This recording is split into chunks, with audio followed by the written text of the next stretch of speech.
Good evening, everybody, and welcome to this evening's webinar on Officer Transition, Successful Strategies for Preparing Your Chapter for the Future. I'm James Irwin, Director of Educational Programs. Our presenters this evening are John Kovalan, Regional Director for Sigma Alpha Epsilon, and Jeremy Zilmer, a volunteer and on-staff campus professional. So without further ado, I'm going to go ahead and hand it over to them. Remember, at all times, you can ask a question on the right-hand side of the screen by entering it in the Q&A section. And I'll answer them as they go along or save them for the end. And as always, feel free to chat in the bottom, or you can ask questions there, and the presenters will try to engage you during the course of the presentation. So without further ado, Jeremy, John, take it away.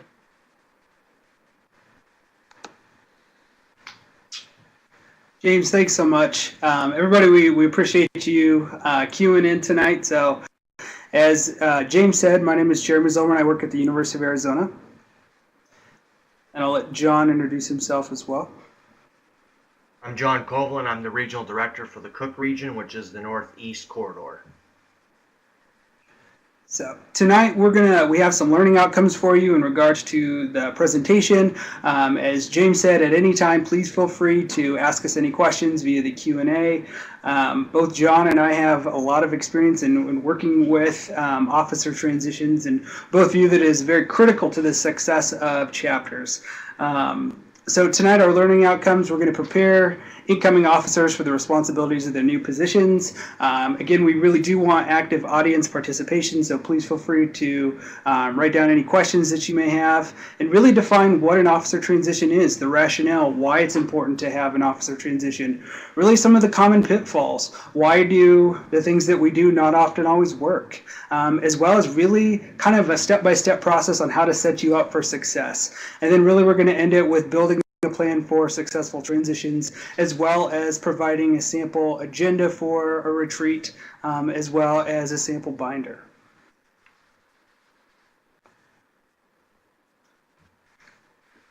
Okay, so the importance for this evening in terms of why we should have a transitions process is primarily to prepare the incoming officers upon their elections for knowing and understanding the responsibilities of their new positions. Oftentimes when officers come in, they're a little gray in terms of what their full responsibilities are. Oftentimes we know a little, but not the full extent. The next component is primarily to prevent incoming officers from reinventing the wheel. This is more so that we can take the previous information and best practices and continue to build upon them, with that being the foundation. And really here too, we do want to reiterate that reinventing the wheel doesn't mean that we don't want new ideas. We want new ideas, but oftentimes the way we've done it before works, or there's a template for that, and oftentimes people don't even know that there's a minutes template. And so when we say reinventing the wheel, we don't mean you can't ever have a new idea. So please don't think that. Right. The next step is to instill a sense of comfort and pride with incoming officers' new positions. The primary focus there is to make sure that you are comfortable with stepping into that role and being able to carry forth the success of it. The next step is providing an opportunity for outgoing officers to reflect on their successes during their administration. This gives a way for the outgoing officers to be able to pass on those best practices and learning outcomes from their time in that office. A formal transitions process helps to also formalize the end of the last administration and provide outgoing officers an opportunity to step down. So that leads to that seamless transition from one set of officers to the next. And then finally, and one of the other important aspects, is to introduce the incoming officers to the advisors, or primarily the alumni advisory boards. So if you have an alumni advisory board in place currently, the current format and structure is that each of those alumni are working with each of the officers that cover the 12 core areas. So some common pitfalls that we see chapters using when they're doing their officer transitions. Really, a big one is disorganization. And that could be anything from not having a proper timeline, leaving it up to people to do it on their own, which is pretty much the most common one. One of the things that we hear a lot is people saying, well, we're just going to let the individual who's coming and the outgoing officer meet on their own. Oftentimes that doesn't happen. People's schedules come up. Either there's the summer or whatever, and so we really do suggest best practice is to find that one common meeting, do that retreat style where everybody meets on their own. Otherwise, oftentimes the meeting isn't going to happen. The next pitfall is poor documentation of past work and programs. Oftentimes, things are written down or there's not a timeline. One of the things that I see a lot with notebooks is there's just kind of a discombobulation of past work and past documents in there without really any structure or any timeline in there of, well, in September, this is what I did. In October, this is what I did.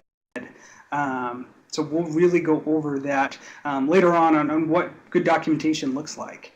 Not engaging local advisors and alumni. They really have that critical piece. They are part of that continuity, so they really need to be part of that transition, really kind of having good knowledge of what worked and what didn't work. Next is lack of establishing a framework, expectations, and outcomes for what should be achieved in the transition. Not really having an idea of what you want to get out of that meeting. Really, again, kind of goes back to that organization. And then last is poor timeline. Don't, please make sure you're not leaving it until the summer or leaving it to the last minute, because oftentimes it won't get done. If you do it right up until finals, people aren't going to have time to do it. So making sure that you're planning in advance.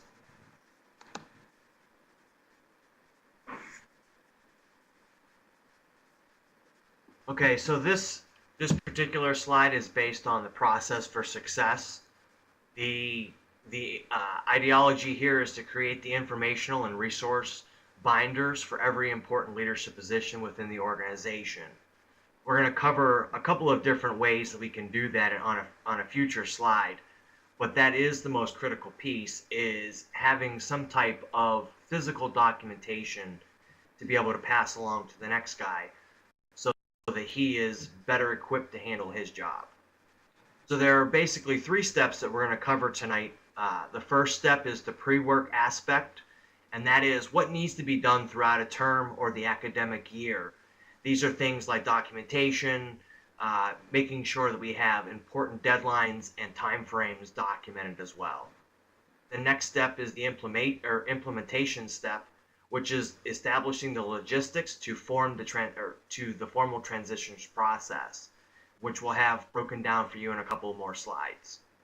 And then the last step is the execution phase, which is the actual execution of the officer transitions process. And this should be what should be taking place throughout that process.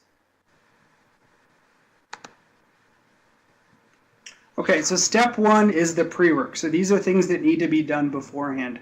The first objective is to identify an officer who's going to oversee the transitions. It's a good idea to put one person in charge to make sure that it actually happens. Typically, we recommend the EDA to be in charge of officer transitions. The next step is that throughout the year, this is something that James had pointed out in the chat, is that it's critical to make sure that the current officers are documenting their programs and their activities, everything that they're doing throughout the year, and not just what they did, but what worked, what didn't work, what they would have done differently for the next time. Ideally, you want to store these documents in accessible format, whether it's online, in a Google Doc, or a notebook, something that you can actually hand down or something that you can give them. At the end of the term, you want to have the new and the old the outgoing officer complete a SWOT, which we'll go over. Again, that evaluation of what they wish they would have known, what worked, what didn't work, and we'll actually go over what to include in that SWOT. And then set the date early for your officer transition retreat. The last thing that you want is to people not know about the retreat and not be able to attend, because you want everybody in attendance. And then again, early notify and invite your alumni advisor and the board early on.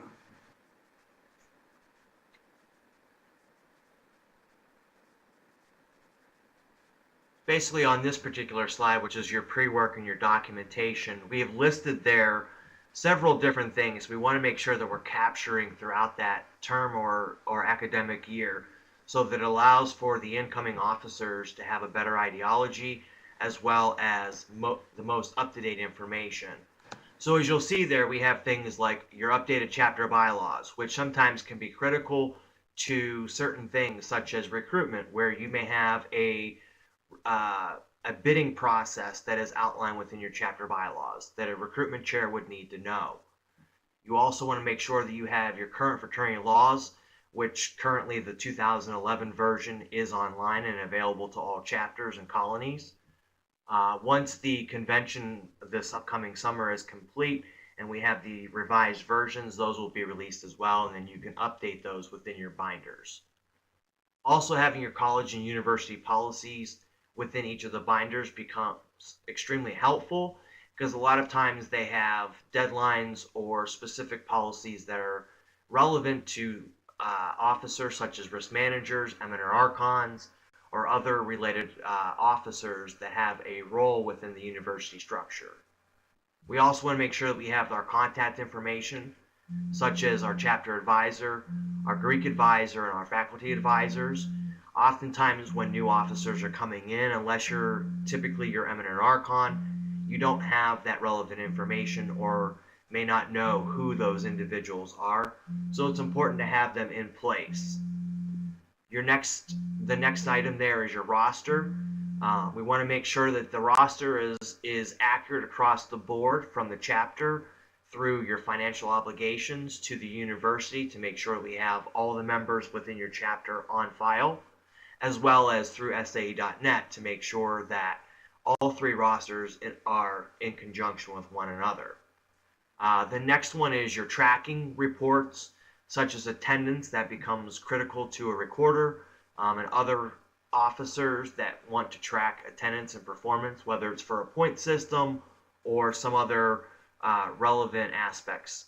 Community service hours, philanthropic dollars donated, and any other types of tracking documentation that you feel is relevant to each of the respective officers. You also want to make sure that you have an activities calendar of the past year.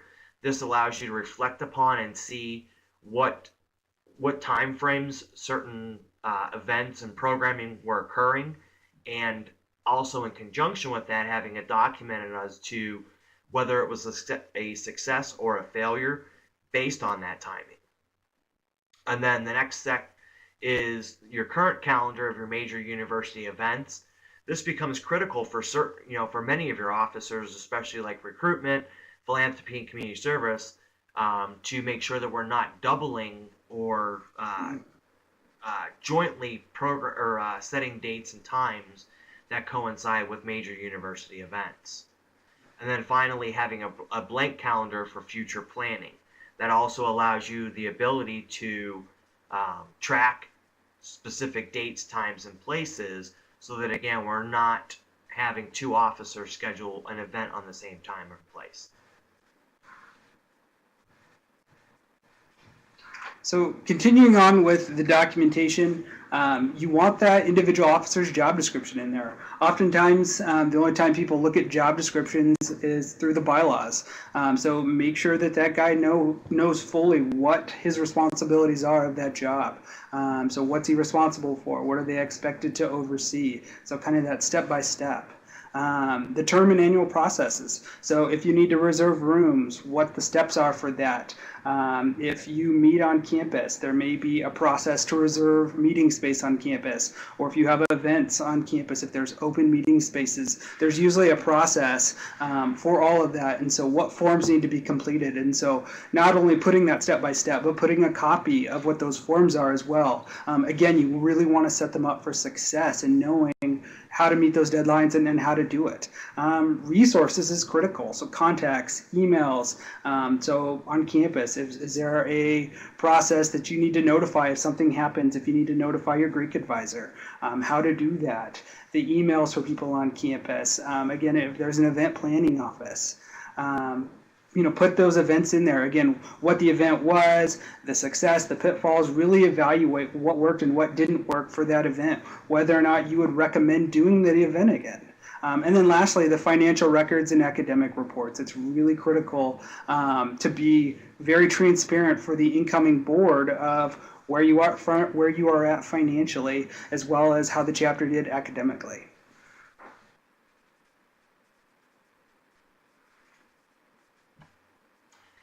Here's just a list of additional resources and additional officers and kind of what they would be looking for within your respective binder. So like alumni relations, having past newsletters, this gives an ability to kind of build off that foundation and kind of understand what goes into a successful alumni newsletter. Having up-to-date contact list, whether you've received this contact list from the university through your alumni department or through the Fraternity Service Center, or you've created your own. It's important to keep that contact list updated and stored effectively so that you guys can continue communicating with your alums year over year. Also having donation lists. If your chapter has any kind of incentives, or not incentives, but donor levels and things like that, it's critical to keep that information intact. And then finally, alumni events, having and storing information such as what alumni events you held, when they were held, and what the success level was within that. Pledge education or new member education, we want to make sure that we're keeping and maintaining our new member education program. This becomes extremely critical, especially now that we're in the new era, where we want to make sure that the new member education program that is in existence stays in existence with minimal to no updates or changes, whether, unless it's officers or things like that. We want to make sure that that new member education program stays intact. Next is scholarships. We want to have the grade requirements. Sometimes you can pull those directly out of your chapter bylaws. Or if your chapter doesn't have any, we refer to the fraternity laws in that sense. Any kind of incentive programs, study hours tracking sheets, and then recruitment, having documentation of how do we effectively recruit, the timeline of activities, whether it's a 1-week recruitment program or extended over a period of time, with the emphasis being on recruitment 365. And then last but not least, which is I think the most critical part of the recruitment programming and binder, is the registration processes. Many of our campuses that we operate on have some form of a registration process that has to be done ahead of time, whether it's over the summer or over the winter break or at various times throughout each term, so that we're capitalizing on the ability to take part in any kind of Greek-wide events or things like that. So that becomes extremely critical.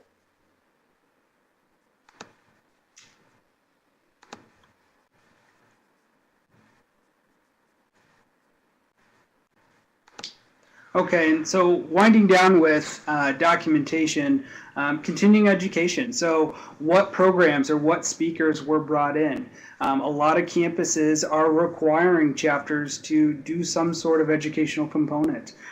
There's requirements to do that. So what speaker did you bring in? So what was the overview of the event? Did it work well? Would you bring it in again? What are activities that you did to better the chapter? Again, remembering that part of SAE is to take a good man and make him a better man. So that we do that through continuing education. Risk management, putting a copy of Minerva's Shield directly in that binder.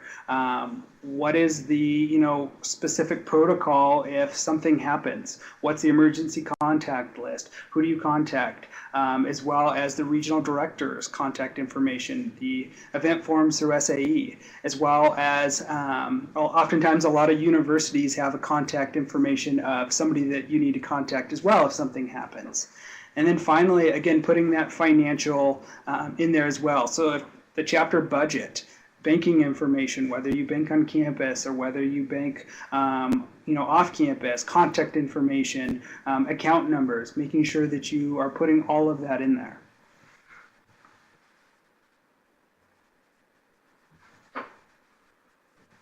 Okay, the The next section here is the binder organization. So this just covers, in a sense, a lot of what we've already covered through the last couple of slides, but it kind of puts it in a little bit more of an organizational structured format.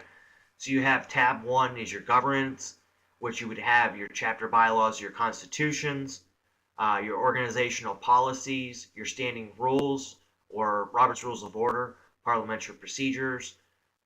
Then you would have your University of Code of Conduct, and then next you would have your officer job description and your committee structure and flow chart if you have that in existence.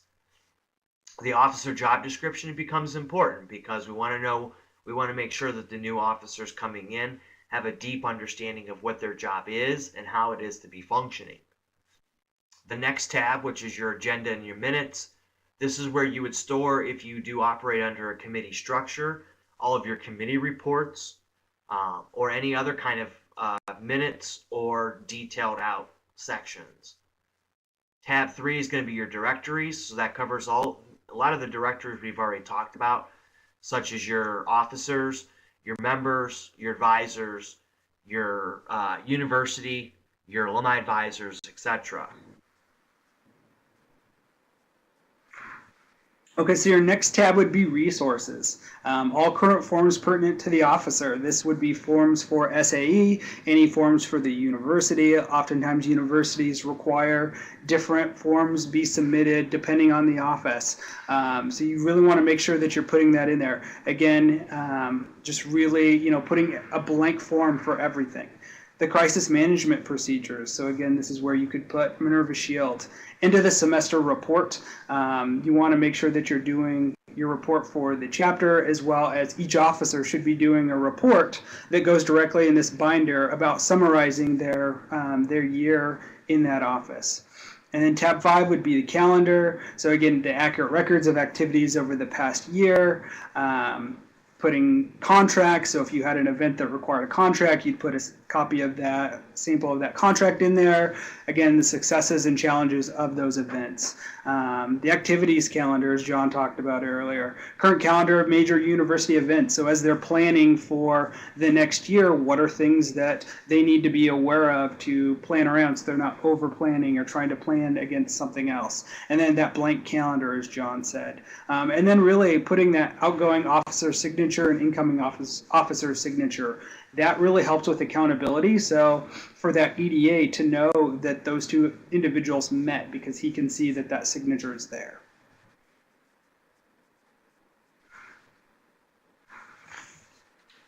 Okay, so then the next two slides is basically what we referred to throughout the previous slides in terms of the end of the year analysis or the end of the term analysis.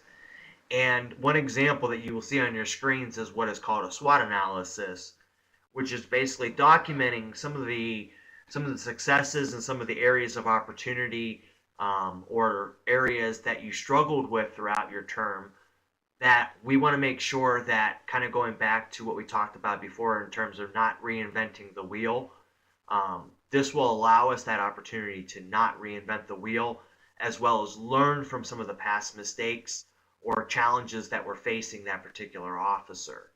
So as we go through it, as you see on the right side of your screens in terms of the questions to ask, these are just some sample questions within each of the four areas. You can certainly add to that or modify them as you wish. If you're not familiar with a SWOT analysis and you want to come up with something different that is more of a report format, you're more than welcome to do that as well. This is, like I said, is just one example of how we can capture some of the results from the previous term or year. So within your strengths, you have questions such as, what were some of my successes? So this is where you want to capitalize on whether it was a traditional event or activity, or maybe it was something new that you had created. You want to capitalize on what those successes were. What helped you accomplish your goals, who was involved in the process, or whether you had to bring in other members of your chapter, whether you had to bring in alumni advisors or alumni in general, or solicit support and assistance from different university administration or on-campus assistance. And finally, what worked well for me. That's pretty open-ended, and it allows you the opportunity to really showcase what some of your strengths were that may not fit within a particular category. The next section is your weaknesses, or areas of opportunity, as I like to call them. So you want to be talking about what struggles faced you. They could be internal or external. It could be things like where your chapter maybe particularly wanted to try something new, but the university didn't feel that it was a good image for the campus. So that's an external constraint that you have to work around. Things like, what didn't I accomplish? Not necessarily from a lacking of organization ability, but maybe you just ran out of time and you had too many things to accomplish throughout that semester. Those are some good things to document so that the new officer coming in has a better ability to understand not only time management, but also what can effectively be done within either a year or a term. The next question is, what did I try that didn't work? It's okay to fail sometimes, as long as we're able to take a step back and learn from what went wrong. And then, did you have insufficient support? Okay, that could be lack of support internally within your chapter structure, or it could also be lack of support externally within the university or the alumni board. The last two, which are your opportunities and your threats. Your opportunities, were there ideas that maybe you had generated but you just didn't have time to complete? That can be passed along to that next officer so that we make sure that the opportunity doesn't diminish or doesn't fade away. Did you encounter new plans during the term? There may have been something that came up mid-term that you didn't expect to encounter and could not be able to put it in place. So that could be something, again, that we're passing along to the new officers. And then any new ideas that you learned after executing the plan. And then finally, your threats. Were there external constraints that prevented you from accomplishing any of your goals or intended outcomes? Were there uncontrollable variables, or was there just a lack of resources?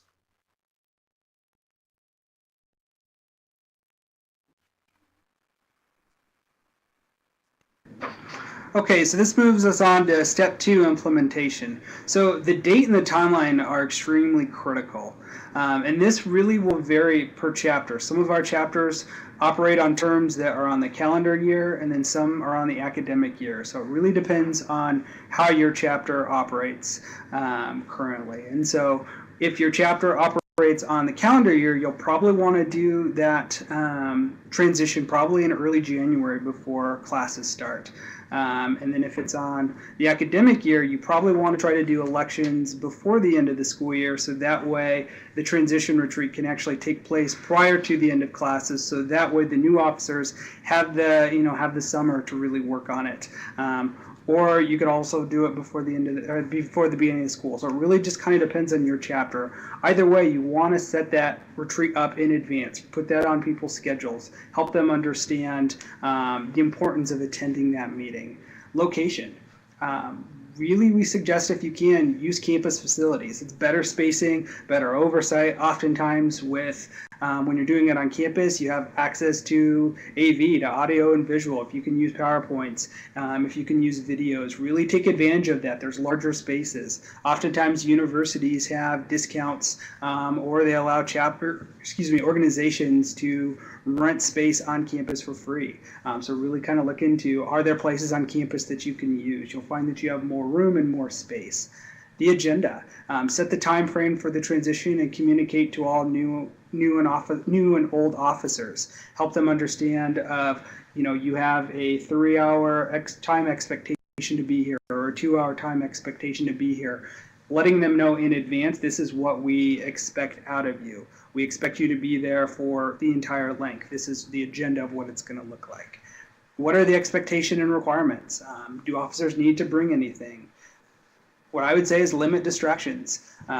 Anything that will help them stay occupied during the entire meeting and help them stay focused. And then the last one is use a facilitator.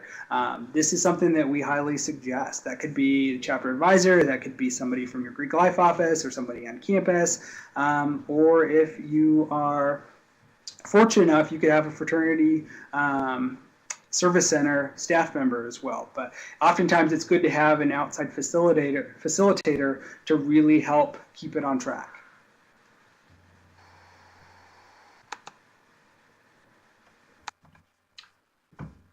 Okay, so the next slide basically here is your timeline for implementation. So just like Jeremy had kind of alluded to, your 30 days prior, this is when we want to make sure that we're at least 30 days prior, that we're reserving the location, the meeting rooms. Oftentimes, depending on time of year, room locations as well as meeting facility rooms that will accommodate you, depending on the size of your chapter, can be taken up with other organizations or other events and things like that. So we want to make sure that at least 30 days prior that we're reserving that location or those meeting rooms. We also want to make sure that we're setting the time for the meeting, giving our brothers the ability that if guys are working or they need to rearrange their schedules for whatever, that they can make that happen. And then we also want to make sure that we're communicating to all the incoming and the outgoing officers more primarily, to ensure that each and every one of them has blocked off that time. Like Jeremy said, 3 to 4 hours in full length. Weekends typically work out better for most of our chapters. And then about 2 to 3 weeks prior, we want to make sure that the eminent deputy archon is following up with all of the outgoing officers to make sure that they have updated their notebooks, all their files, and their documents are stored in any of the file storage methods that we will get to here in a second. We want to make sure that all of that information is documented fully and nothing is lost over time. We also want to make sure that the outgoing officers have completed their end of the year analysis. Like I said, when you use the SWOT analysis or any other end of the year, end of the term analysis, we want to make sure that that is also stored within that binder as well. And then lastly, we want to make sure that we're communicating the meeting time at your chapter meeting. And then make sure we're also inviting your alumni advisors or alumni advisory board members or chapter advisors as well. And then the week before the transitions meeting, this is typically when the incoming officers have recently been elected, whether a day or two or maybe the week prior to this. We want to make sure that we're finalizing all of our document updates. We want to make sure that we've established our facilitator, whether it is the eminent archon, whether it's a chapter or alumni advisor, an on-campus staff member, or like Jeremy said, if you have the ability to utilize your fraternity service center staff, like your regional directors or your coordinators of extension, we're always willing and able to help in that regard as well. And then finally, we want to also make sure that we're reminding our officers of what to bring. Okay, we want to make sure that the old officers are bringing their notebooks, while the new officers are bringing preliminary plans and goals to help facilitate the conversations on the day of the actual retreat.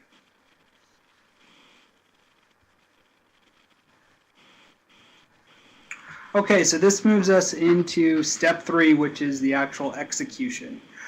So as John said, about a week before, you want to make sure that you are communicating with whoever the facilitator for the transition is going to be.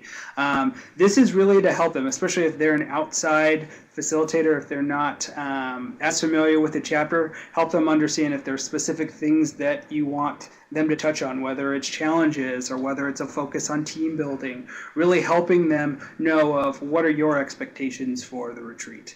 A hint that we always have is pair outgoing and incoming officers together during the meeting, so that way you're cutting down on unnecessary conversations and really they're keeping that focus on kind of that transition, on that mentoring process. As John alluded to, you really want to make sure that the outgoing officers are bringing their physical documents with them, whether it's that actual notebook or whether they're putting it on a flash drive, make sure that they bring it to that actual meeting, because they may tell you, oh, well, I'll get it to the person later, or I'll send it to them. Oftentimes that doesn't happen, so best time is to make sure that they bring it to the actual retreat, because that's the best opportunity to make sure that that incoming officer gets that physical document. And then lastly, set a timetable for conversations and facilitate discussion. So it's really important in that agenda, which we'll go over that sample agenda, to make sure that you are allowing appropriate time for certain conversations or for certain programming, making sure that you are giving adequate time for each area in the retreat.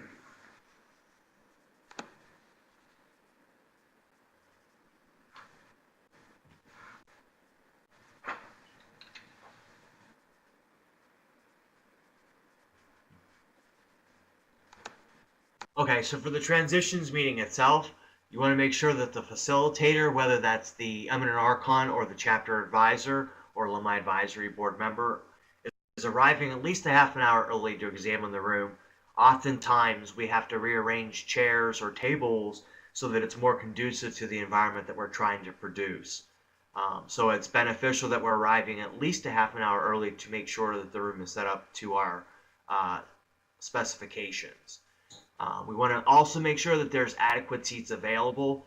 While sometimes we know the rooms that we oftentimes meet in and things like that, we want to make sure that there wasn't something previously in that room that may have taken tables or chairs away from it.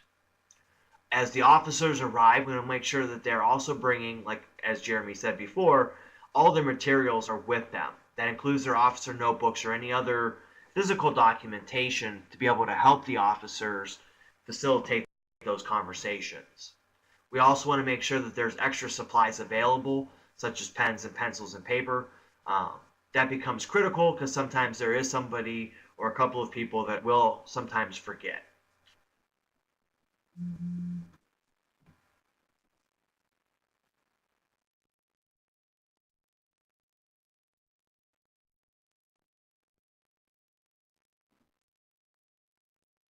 The facilitator should also make sure that he's giving clear expectations of the process.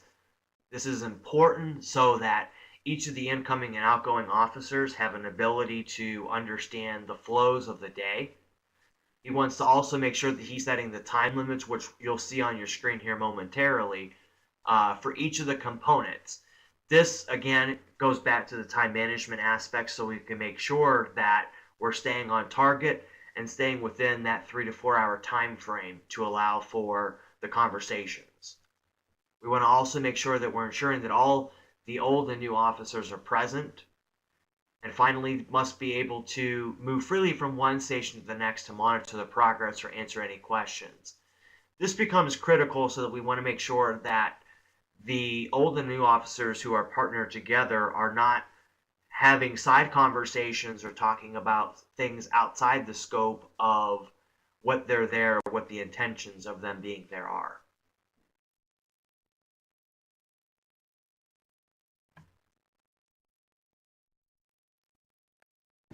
So this is one example of an itinerary. There's plenty of other examples out there. It really depends on how you want to allocate your time or how you're going to set it up during this retreat.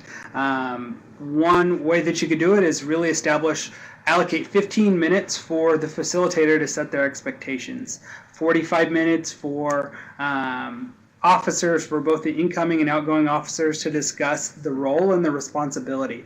That's a great opportunity for the incoming officer to ask lots of questions for the outgoing officer, really talking about deadlines and timelines and what worked and what didn't work. Schedule an hour for the officers to go over their supporting documents. Really page through that notebook together, so that way the incoming officer can ask all of their questions, because depending on when you have set your transition, some of the outgoing officers may be graduating and may be more difficult to get a hold of, and so this may be one of the few opportunities to meet with them. And so really taking that time to go through that documentation together. Set an hour for, this would be for the incoming officers, so a Q&A session with the outgoing. goal setting, so setting their goals as an executive board or setting their goals as officers for the incoming year. And then a review of what are upcoming deadlines. Depending on when you transition, there may be deadlines that are coming up that are required of the new board to take care of, whether it's awards or whether it's deadlines for the university. And then really saving 30 minutes at the end to really recap the conversation and to go over those goals and to make sure that you've set a plan of action on how to achieve those goals.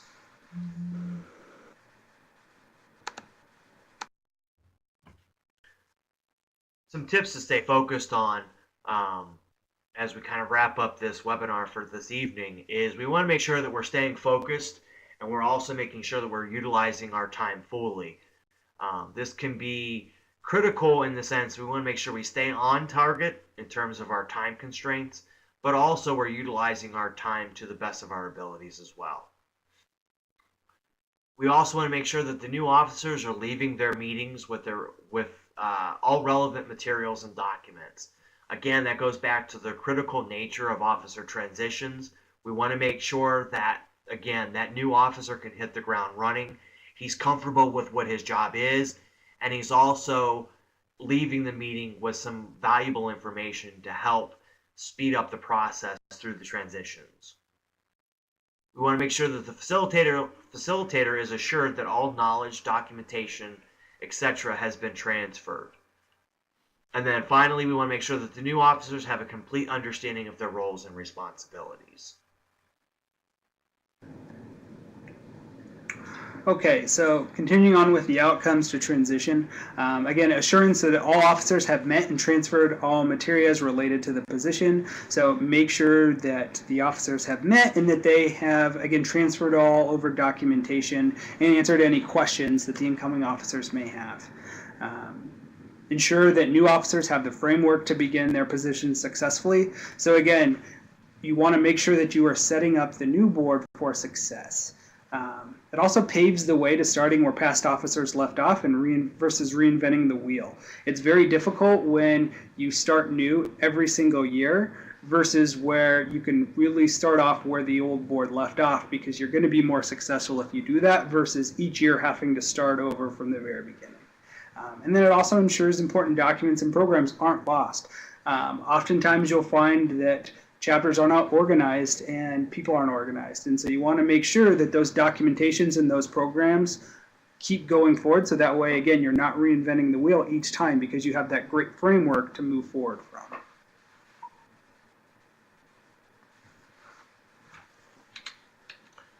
Successful transitions. We want to make sure that we are creating shared knowledge of the pitfalls and constraints so that we're not having those repetitive mistakes and we're making sure that we're avoiding them. We also want to make sure that we're continuing to build upon our successes and helping grow and develop the chapter.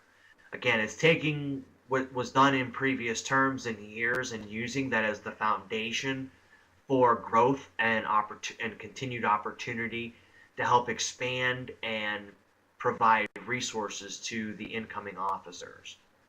We also want to make sure that we're expanding upon our best practices to help drive annual improvements and growth opportunities. And finally, we want to make sure that we're serving as the foundation to goal execution.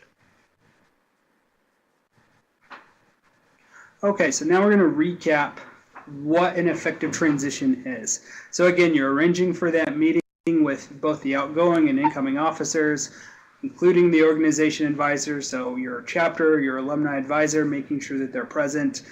During that meeting, you're discussing past, current, and future issues so that the incoming leadership is prepared. If there were any disciplinary issues that came up or any challenges or roadblocks during that year, that's really the time to discuss it. Again, you're discussing the financial status of the organization. You're reviewing financial statements. Again, you want to set up the new board for success. Part of that is being completely transparent of financial status. If there's things that you could have worked on better, or if you didn't do a good job of collecting dues from people, making sure that you're going over that. Passing down records, be it the financial or internal documents of events during that transition meeting. Making sure to highlight important information for those events. And then really do not wait until the summer to transition, because it won't get done over the summer. Making sure that you're doing it before classes let out or before classes begin.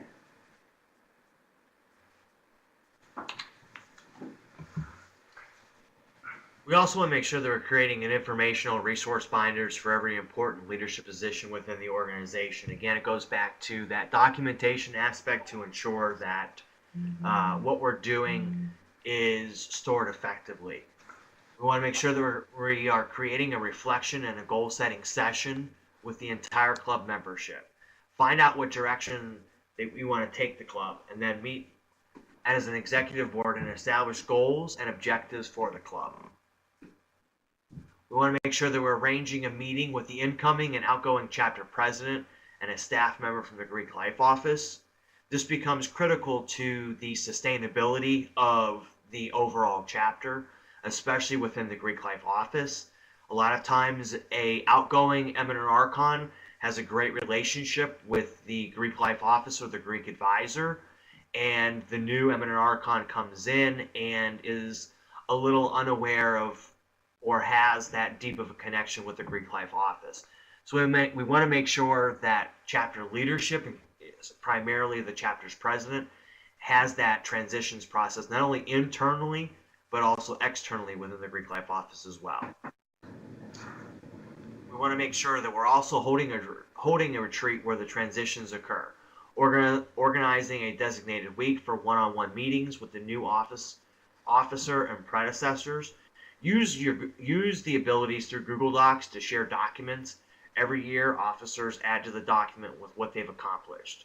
I think it's a great way, utilizing not only Google Docs, but also Google Drive, which allows you to store everything in one area and is a great tool to also ensure that things aren't being lost over time. Making sure that you also have adequate internal controls within that Google Drive aspect as well, so that individual officers or brothers within your chapter can't go in there and delete or alter any of the documents that exist within it. Also, creating Gmail accounts for your officers. Sometimes even keeping an officer Gmail account generic also helps, so that it keeps it consistent across the board and sustainable long term. It also keeps policies in account for reference, and set aside a full day for your chapter's retreat. And that Gmail account really does help as well to separate whether it's your personal email or whether it's your school email. So it really does separate and keeps it focused on fraternity business only. And so it's easier to keep track, and there's less of a chance that people will fall behind in their emails if they're keeping it separate as well. And finally, as James has alluded to earlier throughout this webinar, there are a wealth of resources, many of which have been updated over the course of this past year, thanks to James Irwin and others, that you can now find online through the new website, which is the tgi.sae.net,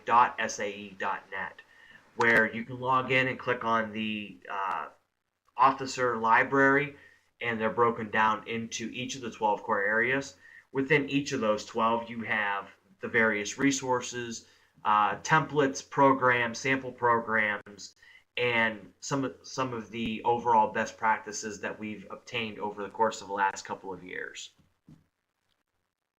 In terms of the officer transitions process and goal setting retreats and things like that, if you go through the chapter management section on the TGI website as well, you will find samples of those as well.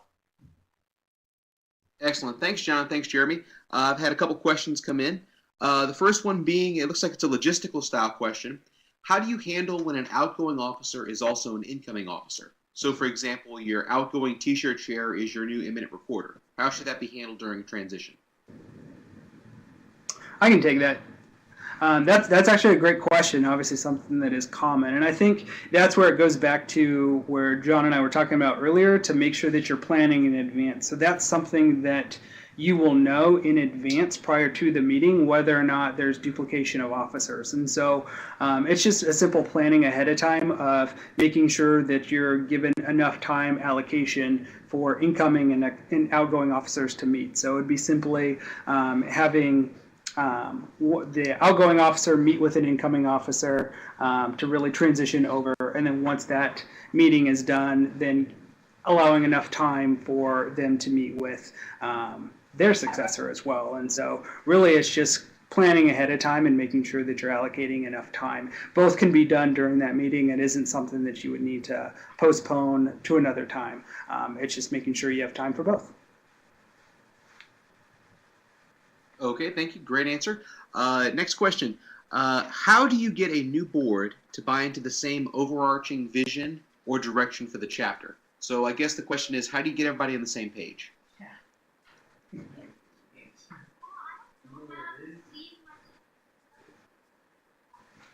Do you want to take that one, John? I'm sorry, somehow I did not hear the full question from James. Okay, I'll go again.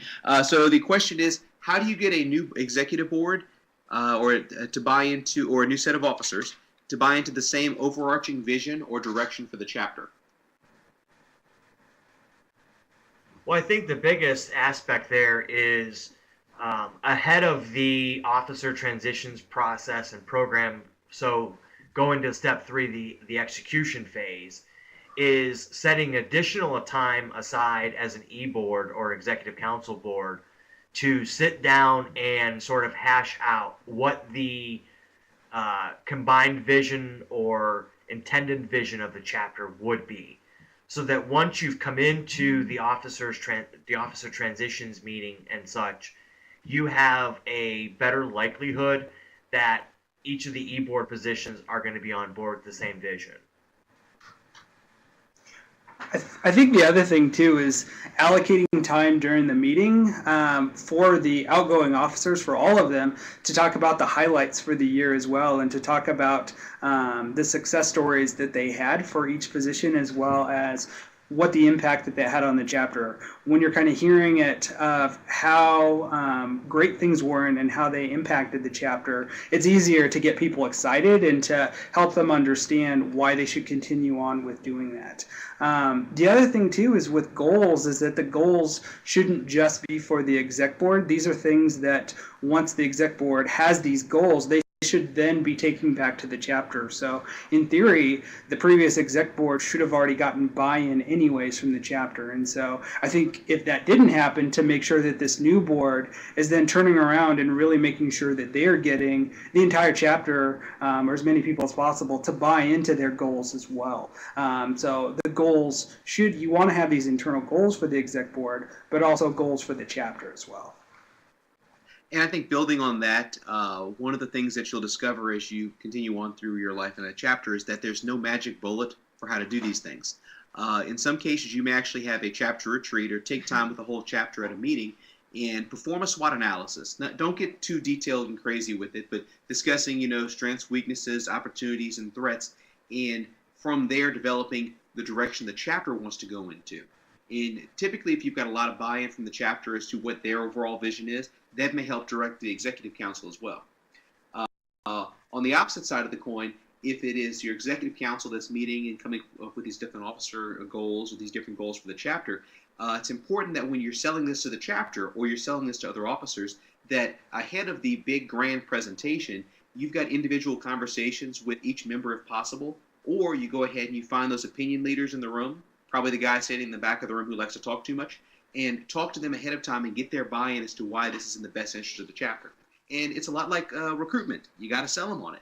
You got to sell them as to why the chapter is going to be better for achieving this. So there's a lot of different ways that you can skin this cat. And as you heard from all three of us had similar yet slightly different answers. So I hope that answered your question. And that's a good point, James, too. And that made me remember, too. I recommend to all incoming officers that I work with, there's a great book out there called Motivating.